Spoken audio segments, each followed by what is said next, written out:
Perseteruan panas antara mantan dosen UIN Malang, Imam Muslimin alias Yai Mim, dan tetangganya Sahara makin memanas dan siap berujung ke meja hukum. Yai Mim pun buka suara soal konflik yang bermula dari lahan parkir hingga berujung pada laporan hukum. Bahkan ancaman penjara tersebut lantas. Seperti apa Yai Mim mengungkap awal mula konflik yang kabarnya bermula dari penggunaan lahan parkir yang dianggap liar oleh tetangganya, Sahara, pemilik usaha travel. Bagaimana pula langkah hukum Yai Mim yang telah melaporkan Sahara atas dugaan pelanggaran Undang-Undang ITE dan pencemaran nama baik. Di tengah konflik yang semakin panas, Yai Mim membuat heboh publik saat dirinya bertemu Gubernur Jawa Barat, Deddy Mulyadi. Lantas, apa saja sebenarnya yang dibicarakan dalam pertemuan di antara mereka yang terlihat begitu akrab satu sama lain? Lalu, seperti apa penjelasan Yai Mim terkait kabar pemberhentiannya sebagai dosen dari UIN Malang? Benarkah sebenarnya ia yang justru mengundurkan diri terlebih dahulu? Pemirsa, bersama Intens Investigasi, kami hadirkan kabar terkini, terpercaya, dan teraktual. Tetapi sebelumnya, jangan lupa untuk like, subscribe, dan juga share channel YouTube ini.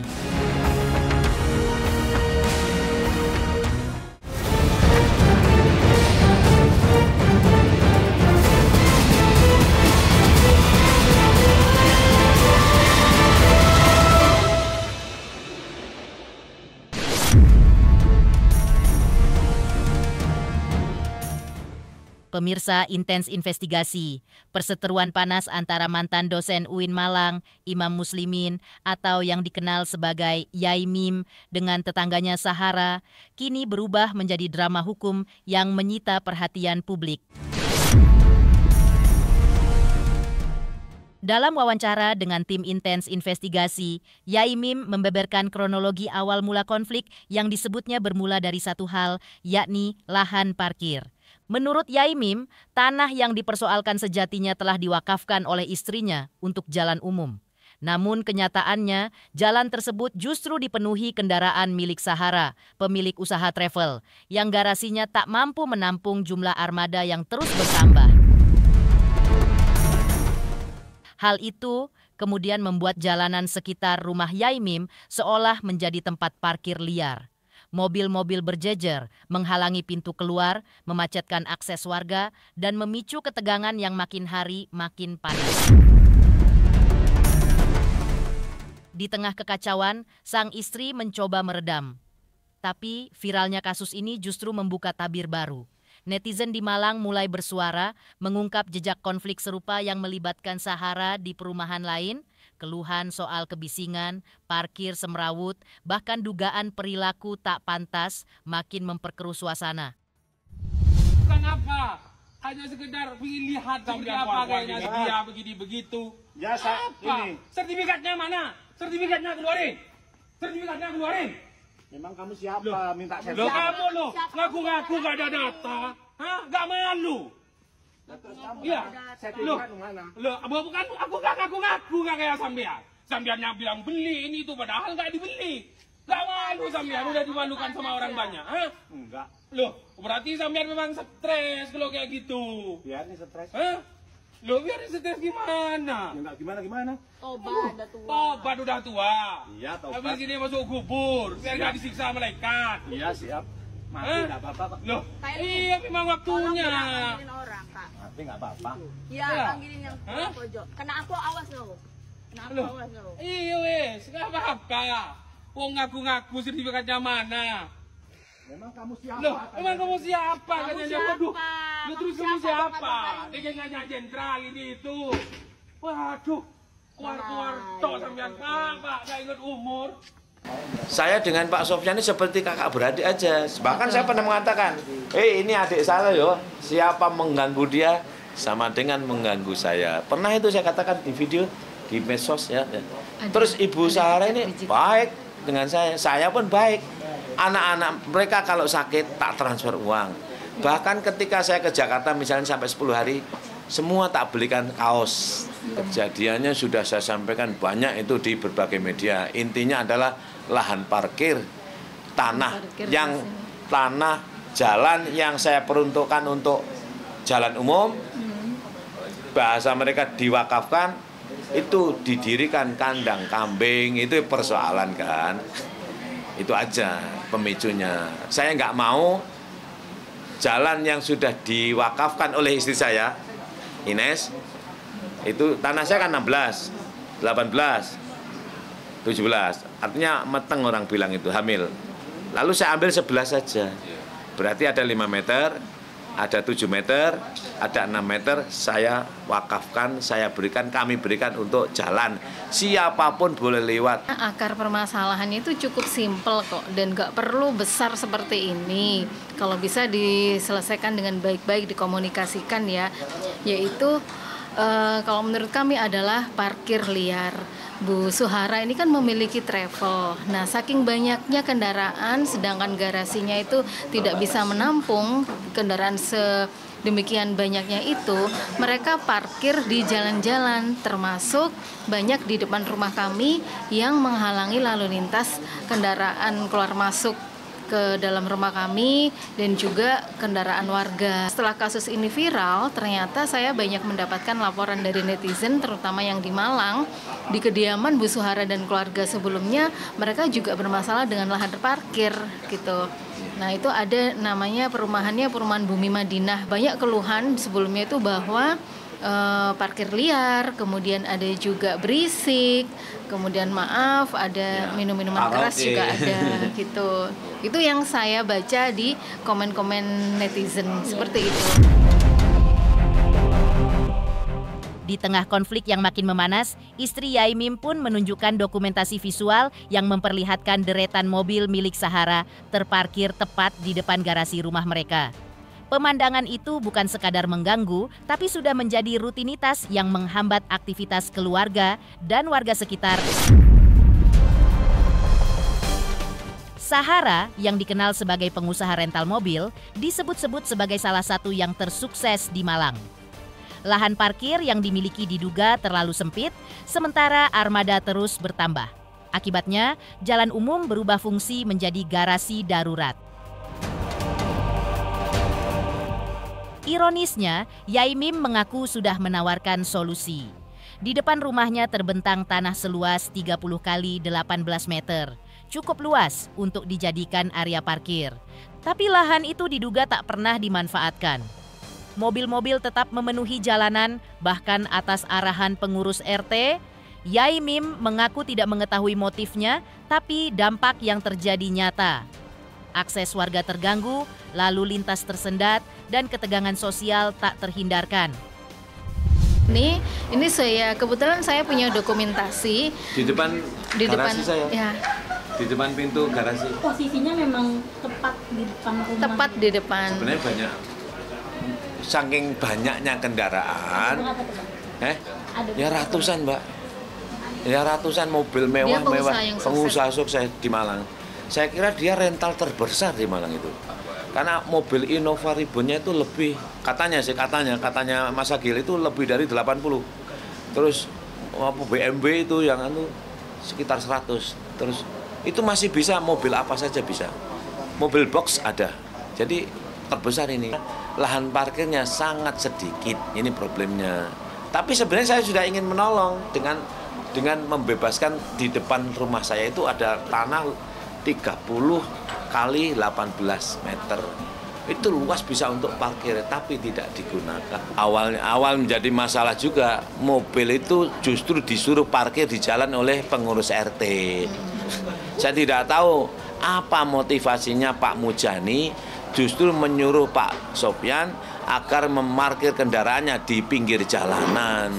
Padahal sudah kami sediakan lahan parkir yang seluas itu. Jadi Pak Sofyan mengatakan parkir di sini diperintah Pak Mujani dan itu diakui oleh Pak Mujani. Kenapa? Karena ini jalan umum, boleh dipakai bersama. Lah kalau saya begini prinsipnya, boleh parkir kalau tidak untuk selamanya, bukan permanen lah, misalnya 2 jam, 3 jam silakan.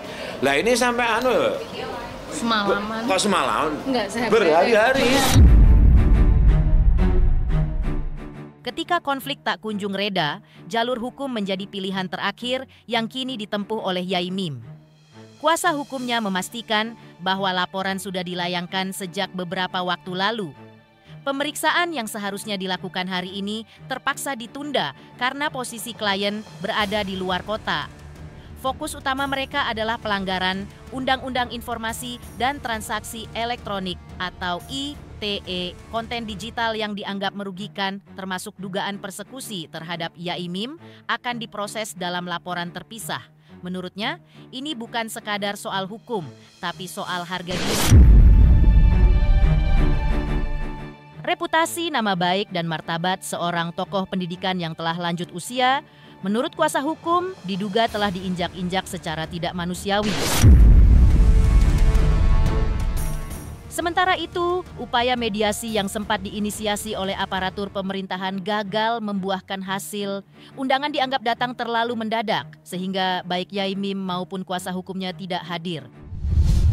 Kita sudah melaporkan itu beberapa waktu lalu.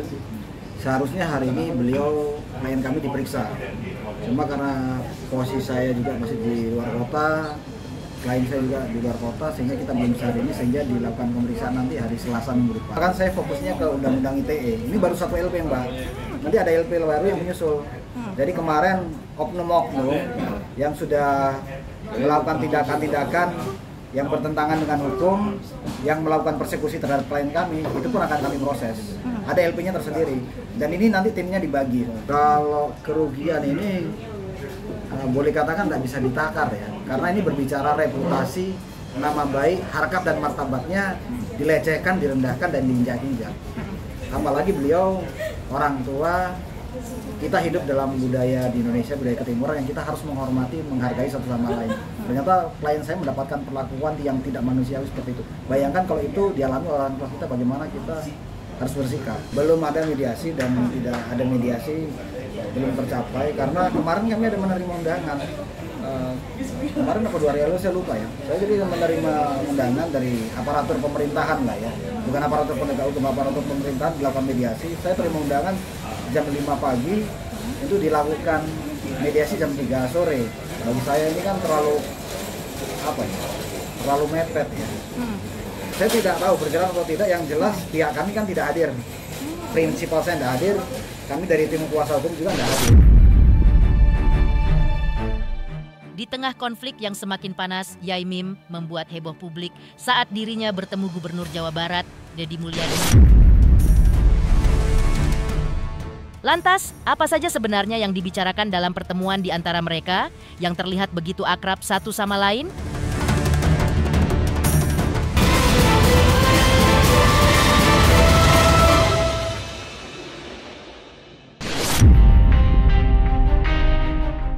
Di tengah badai konflik yang belum reda, Yai Mim justru mendapat angin segar dari arah yang tak terduga. Sosok yang kini jadi sorotan nasional itu disambut hangat oleh Gubernur Jawa Barat, Deddy Mulyadi. Pertemuan keduanya berlangsung akrab, jauh dari suasana tegang yang selama ini menyelimuti pemberitaan. Yai Mim yang sebelumnya dihujani tudingan dan serangan dari berbagai arah, kini duduk satu meja dengan tokoh publik yang dikenal merakyat. Deddy Mulyadi bukan hanya menyambut, tapi juga mengajak makan bersama, bercanda, dan menunjukkan kedekatan yang tak dibuat-buat. Pertemuan tersebut bukan sekadar silaturahmi. Bagi sebagian publik, itu adalah sinyal bahwa Yai Mim masih punya dukungan, masih punya simpati, dan masih dianggap sebagai sosok yang layak dihormati.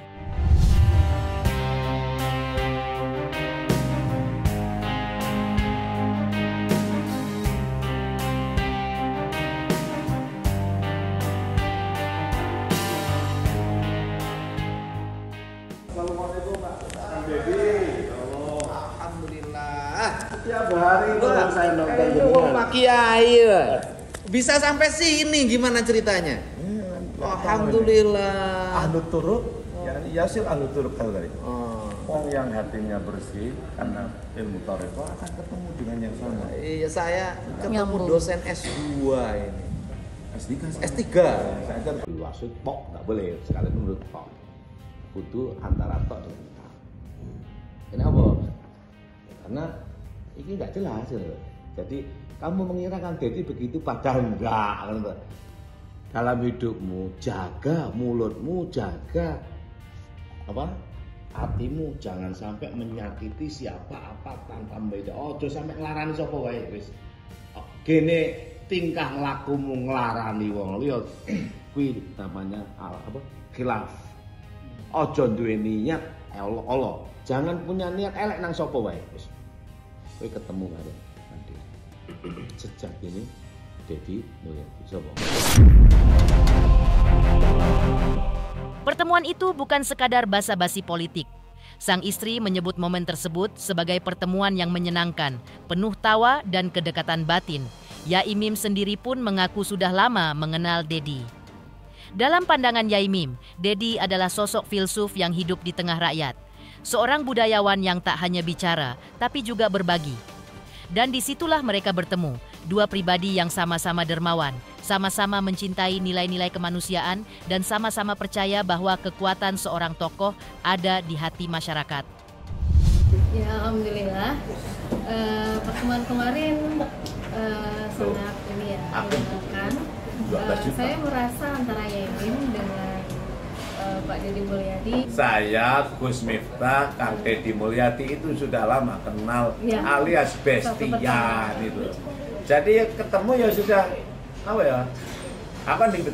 sebelum ketemu Kang Deddy, saya ditelepon oleh sahabat saya, kekasih saya, Gus Miftah. Teleponnya, Mim, dalem Gus, aku ngono basa Jawa karena beliau orang Jogja. Wonten dawuh Gus, jenengan kirose kok kabare diundang KDR. Nggih Gus. Enten apa? Lah nggih enten apa sih niku? Ndak.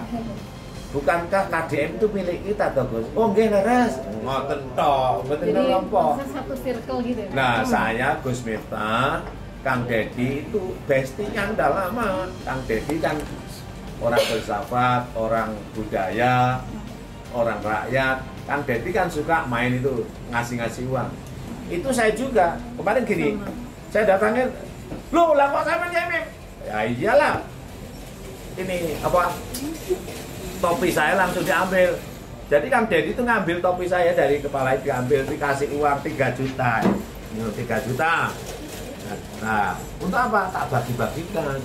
Tadi pagi sudah saya bagi-bagikan. Itu kebiasaan saya. Di Malang juga gitu. Kalau nggak uang, ya apalah yang biasa bagi. Istriku pas nggak punya uang, ya jeruk. Saya ngunduh jeruk ke teman saya namanya Ustadz Kermiri. Kalau jeruk, kalau ono lombok coba lombok tak bagi-bagi. Kalau nggak ada, jam tak kayak no. Terus pakai no kabel no. Modelnya Kang Deddy kan gitu. Jadi podo aku harus begitu. Lalu, seperti apa penjelasan Yai Mim terkait kabar pemberhentiannya sebagai dosen dari UIN Malang? Benarkah sebenarnya ia yang justru mengundurkan diri terlebih dahulu?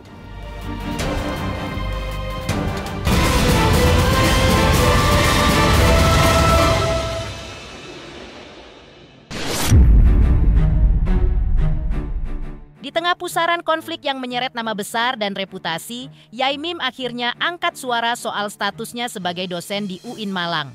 Isu pemecatan yang sempat beredar luas ternyata tak sepenuhnya benar. Yai Mim meluruskan bahwa dirinya tidaklah diberhentikan, melainkan memilih untuk mengundurkan diri sementara dari aktivitas belajar mengajar. Hal itu dilakukan demi fokus menyelesaikan proses hukum yang sedang berjalan. Bagi Yai Mim, UIN bukan sekadar tempat kerja. Itu adalah kampus yang ia anggap suci, institusi yang telah membesarkan namanya dan membentuk jati dirinya sebagai pendidik. Karena itulah ia memilih mundur sebagai bentuk penghormatan. Surat pengunduran diri telah ia ajukan. Bisa jadi sementara, bisa jadi selamanya. Bahkan ia menyebut kemungkinan untuk pensiun. Saya luruskan ya, saya tidak dipecat oleh UIN Malang. Saya mengundurkan diri dari jadwal mengajar selama persoalan hukum ini selesai. Begini, UIN itu kampus yang saya anggap suci. Saya tidak ingin kasus saya ini menimpa UIN yang telah membesarkan saya sampai sedemikian rupa ini. Kampus UIN, kampus yang amat sangat saya cinta. Nah, dalam hal ini saya sudah menulis surat pengunduran diri sementara atau selamanya, ya toh. Kan mungkin saya pensiun lah setelah ini. Jadi selamanya kalau sampai selamanya kepada Direktur Pasca. Kenapa? Karena saya ini dosen pasca. Dalam hal ini Bapak Profesor Agus Maimun. Surat sudah saya layangkan. Sekalipun belum mendapatkan jawaban pengunduran diri, mungkin Pak Profesor Agus masih sangat bijak ya. Saya belum diperbolehkan mengundurkan diri. Saya hanya dikurangi ngajarnya saja. Kenapa? Bimbingan skripsi, TC, disertasi masih jalan. Konsultasi akademik masih jalan. Bayaran pun masih saya terima. Jadi saya masih resmi dosen UIN, hanya tidak mengajar saja. Jadi UIN tidak memecat. UIN justru memfasilitasi, memberikan ruang yang seluas-luasnya agar saya lebih fokus bisa menyelesaikan kasus hukum ini.